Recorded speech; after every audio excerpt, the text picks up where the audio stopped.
Esta semana, además de la continuación del paro de transportes, se ha anunciado una manifestación de magistrados en Lima, en el Poder Judicial. Es difícil transitar en dos planos tan distintos de reacción a lo que está ocurriendo en nuestros días. La huella de las muertes que han provocado el paro de transportes, que se repite, que continúa, están presentes en nuestra memoria. Y junto a ellas, sin embargo, se abre una agenda institucional que es importante comprender y seguir en detalle, porque en ella nos estamos jugando bastante más de lo que parece a primera vista. Sobre el Congreso de la República y el modo en que está concentrando su capacidad de influencia o intentando hacerlo, hemos hablado en este espacio suficiente. Está claro cuál es el plan.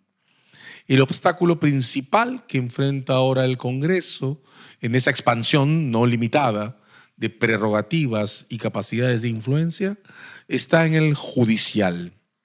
Hay dos movimientos ante nuestros ojos. El primero, la elección de los nuevos miembros de la Junta Nacional de Justicia, que podrán remover y elegir magistrados a su discreción a partir de enero del siguiente año. El proceso está en marcha. La comisión que va a elegir a los nuevos miembros de la Junta tiene una mayoría más o menos liderada por el actual defensor del pueblo. Los candidatos no son personalidades conocidas y, sin embargo, van a ocupar a partir de enero una de las funciones más importantes que tienen nuestras autoridades públicas: elegir y remover magistrados. Pero junto a eso, el Congreso está tratando de desaparecer un escollo. Los casos más serios de abusos perpetrados en el Parlamento han estado referidos a destituciones de magistrados o de autoridades que el Congreso ha encontrado no adecuadas a sus intereses, reticentes a seguir sus consignas o en posición de defender el propio espacio de sus cargos institucionales. El Congreso actual quiere poder remover a quien quiera, sin límites, sin ninguna restricción, de cualquier forma. Para lograrlo, en este mismo momento, están intentando poner en vigencia una ley que modifique el sentido de los votos de un caso que el Congreso ha planteado en el Tribunal Constitucional contra el Poder Judicial. Necesitan 5 votos, no los tienen, de modo que por una ley quieren declarar que basta con 4 para producir una sentencia que limite en adelante la posibilidad del judicial de intervenir en todos los casos de destituciones de altas autoridades que se tramiten en el Congreso. El Congreso quiere poder destituir a quien quiera, sin límites, de cualquier forma, sin que ninguna autoridad judicial le corte el camino. Y como no pueden hacerlo, como no están ganando el caso que plantearon para esos fines en el Constitucional, quieren cambiar las reglas de juego para ganar en el Constitucional prácticamente por la aprobación de una ley. No es casual que mientras el debate de esa ley se desarrolla, el Congreso le haya propuesto al gobierno, a este gobierno, que tiene una presidenta investigada por las muertes de diciembre del 22 y el verano del 23, que organicen una propuesta de reforma judicial. Habría que decir intervención judicial, porque las alternativas de políticas judiciales listadas en nuestro medio fueron presentadas al final del gobierno de transición previo a Castillo, mientras era ministro Eduardo Vega, y por supuesto nadie les ha leído. Pero le están pidiendo al Ministerio de Justicia que ahora, mientras el Congreso intenta recortar las posibilidades del judicial para proteger a autoridades acosadas por el Parlamento, sea el mismo gobierno el que diseñe la forma de reformar a las autoridades judiciales, recortarles vías de acceso a la protección de funcionarios y organizar una intervención promovida bajo el membrete de una reforma judicial. No olvidemos que hace muy pocas semanas el congresista Cerrón propuso que se conceda a las comisiones del Parlamento atribuciones suficientes para pedir explicaciones permanentes al judicial sobre el estado de sus decisiones. Lo hizo mientras, casi al mismo tiempo, estaba pidiendo que se use la ley sobre organizaciones criminales, la que el Congreso aprobó, para excluir a su organización de un caso penal por recaudar fondos ilegales. Mientras ocurre eso que ha provocado la movilización de transportistas, mientras están matando personas que nos transportan todos los días, el Congreso está concentrado en expandir su capacidad de influencia y ahora ahogar al judicial, asfixiarlo. Por eso la movilización que se ha anunciado desde el judicial no tiene esta vez por propósito conseguir mayor cantidad de financiamiento para la actividad de los tribunales. No es una movilización por remuneraciones ni condiciones de trabajo. Es una movilización por la defensa de la independencia de los tribunales. Los tribunales de justicia en nuestro medio pueden no ser todo lo que querríamos. Creo que será fácil coincidir en que cualquier encuesta ciudadana sobre satisfacción con el servicio judicial va a mostrar problemas. Padecemos de un nivel de retraso endémico, un nivel de retraso intolerable en la velocidad con la que se discuten cuestiones judiciales. Tenemos un judicial ciego, un judicial que no ha sido capaz todavía, esperemos que lo sea en el futuro, de pararse frente a la población y mostrar sus resultados en términos comprensibles. Cuántas gentes, cuántas personas, cuántas mujeres, niños o ancianos han sido protegidos por la intervención judicial. Cuánto dinero se ha logrado para reparar a víctimas de accidentes de tránsito. Cuánto demora en promedio la discusión sobre un delito común. No pensemos en los de alta gama o en los de alta criminalidad. ¿Cuál es el nivel de solución de problemas vinculados a incumplimientos de contratos? Indicadores claros, porque la justicia es justicia si protege personas, si castiga a quienes violan la ley y si repara daños. 3 indicadores básicos. Bueno, nuestro judicial no ha logrado aún, esperamos que lo logre en el futuro, mostrarse ante la población en función a resultados concretos en estos 3 indicadores. No ha logrado, los esfuerzos ya existen, pero no ha logrado tener un rostro claro frente a las personas. No sabemos quiénes son los jueces más cercanos a los lugares en que vivimos. El judicial y también las fiscalías anda hace varios años ya enfrascado en una campaña muy fuerte para descentralizar sus juzgados y ponerlos más cerca de los distritos, pero todavía no ha logrado que los jueces, tampoco los fiscales, que están instalados cerca de los lugares en que vivimos, tengan rostro frente a nosotros, los podamos conocer, sepamos quiénes son, sepamos cómo deciden. Nos falta mucho a nivel judicial, como nos falta mucho también a nivel de las fiscalías. Pero es mejor tenerlas, mantenerlas en independencia y discutir estos problemas con un gobierno independiente de los tribunales que someterlas ante este Congreso. En tiempos de Castillo, las reacciones contra el gobierno se organizaban en función a defender la Constitución. Para algunos sectores, el capítulo económico de la Constitución. Para otros, el fundamento básico de la Constitución, la separación de poderes, contra la que Castillo y la mafia que quiso organizar atentaban también. Bien, Castillo cayó por sus propios medios, por simular o armar un golpe de Estado como coartada para escapar a México en medio de las investigaciones sobre corrupción que tenía. Lo que ha seguido a Castillo no ha sido una conservación del orden mínimo institucional. Ni siquiera el capítulo económico es el segundo año consecutivo que este gobierno viola la estabilidad macroeconómica de un país que construyó su reputación sobre la base de conservarla.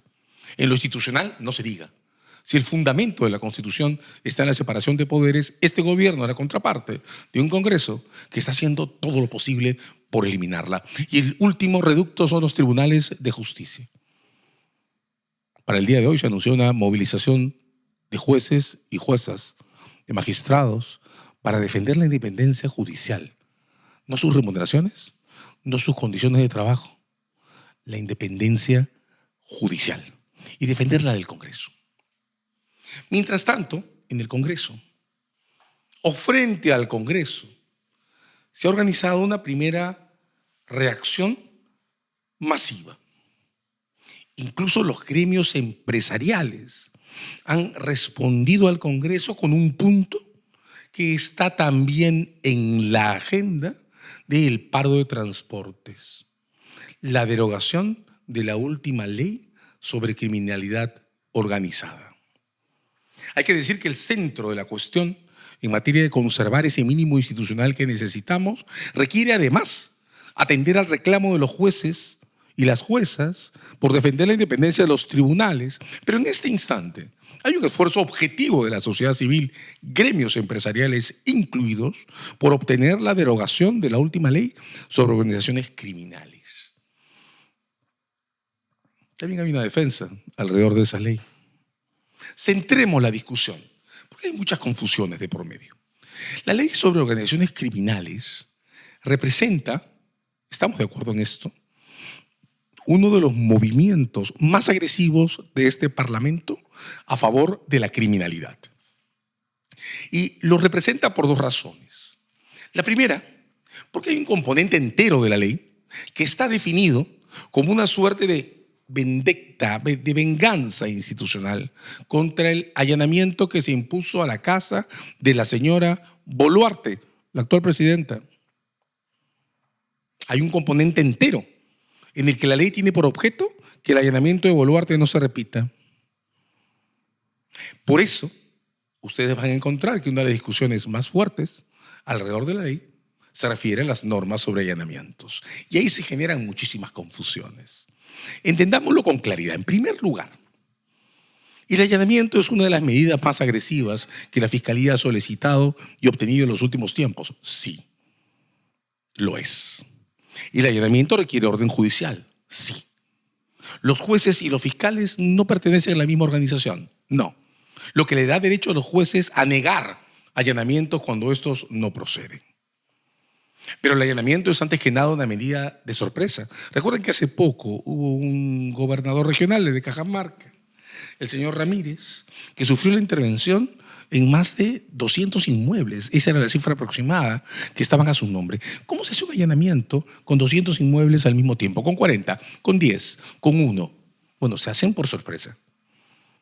La carga para hacerlo por sorpresa está en el rendimiento de cuentas posterior que la Fiscalía tiene que hacer ante el juzgado que ejecutó la medida. Y está en todo un procedimiento que permite a quien ha padecido el allanamiento defenderse ante el juez, tanto del allanamiento mismo como de las incautaciones que en él se hayan producido.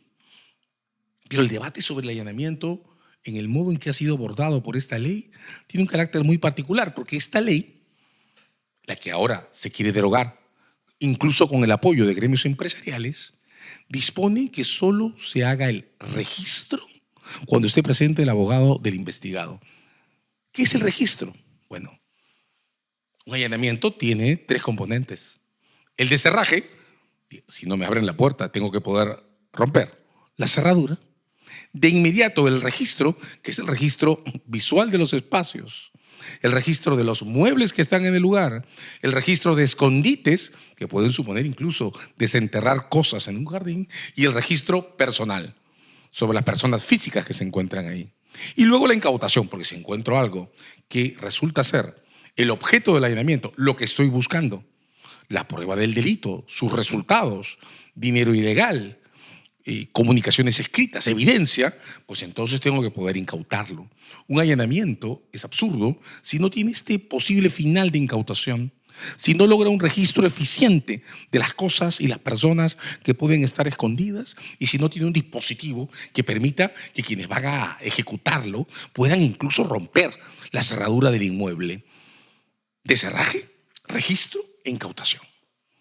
Bien, lo que la ley dice es que no se puede registrar nada si no está el abogado de la defensa, y eso le da a la defensa un poder inusitado en una diligencia que debe ser por sorpresa, el poder de pararlo todo. Bien, en los debates se viene diciendo que como registro y allanamiento son 2 palabras distintas. Quienes protestamos por la forma en que se intenta inhabilitar el allanamiento mentimos. Bueno, eso es algo así como discutir si el contenido de la naranja es parte de la naranja, o si son cosas distintas porque tienen nombres distintas, pulpa y cáscara. No tiene ningún sentido. Un allanamiento se organiza por 3 momentos sucesivos y si se interrumpe en uno de ellos, pues la diligencia se frustra y ya está. ¿Qué se intenta con esta modificación? Pues intenta que no se repita lo que ocurrió en el domicilio de Boluarte. Esa es una norma de venganza. Una norma que tiene el mismo color, porque se ha estado bloqueando y hostilizando al equipo de investigaciones de la policía contra la criminalidad en el poder, hasta subordinar a este equipo completamente al Ministerio del Interior, algo que no pudo hacer Castillo en los cortos tiempos de su gobierno. También se ha discutido si en realidad esta ley cambia algo. Claro, lo que ocurre, esta es una discusión muy sofisticada, demasiado formal, pero claro, la reforma cuando dice cómo quiere que se hagan los allanamientos, cómo quiere que no se repita el allanamiento de Boluarte, cita una ley, el número de esa ley es 27379 y esa ley es parte de un paquete de normas que se aprobaron en la transición entre diciembre del 2000 y enero del 2001. Entonces, también se ha dicho, el comentario no es absurdo, tiene todo el sentido del mundo, que la ley falla porque cita una ley antigua. Bueno, hay toda una discusión en los tribunales de justicia y muchísimas resoluciones que ponen en debate si la ley 27379 de la transición, diciembre del 2000, enero del 23, ese es el ciclo de las leyes de transición sobre investigaciones contra organizaciones criminales, sigue en vigencia o no. El debate existe. La cuestión está en que los casos contra altas autoridades que comenzaron en el periodo de Castillo, el propio caso de detención preliminar contra el ministro de Transportes de Castillo, han usado como margen de referencia, como marco de referencia, las leyes de la transición.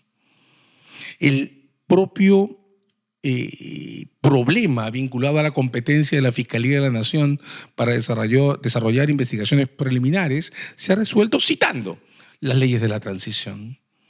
El debate sobre medidas judiciales duras de intervención durante la investigación preliminar, que es una cosa muy particular en el procedimiento peruano, se ha desarrollado alrededor de las leyes de la transición. De modo que esta ley, la que ahora quiere ser derogada, debe ser derogada, la ley con la que el Congreso pretende atacar las investigaciones contra organizaciones criminales, ha citado esas leyes de la transición por una razón. Porque en este tema, los allanamientos, la ley entera es un simple vehículo de venganza de la presidenta Boluarte contra el allanamiento que sufrió en su domicilio. Y ese allanamiento forma parte de toda la cadena evolutiva de investigaciones sobre presidentes de la República que comenzó contra Castillo y que se basa en las leyes de la transición. Sin embargo, el de los allanamientos, sin duda, el tema más discutido alrededor de una ley que, repito, está logrando que organizaciones sociales, gremios empresariales, transportistas se unan en contra del Congreso para demandar una derogación en particular.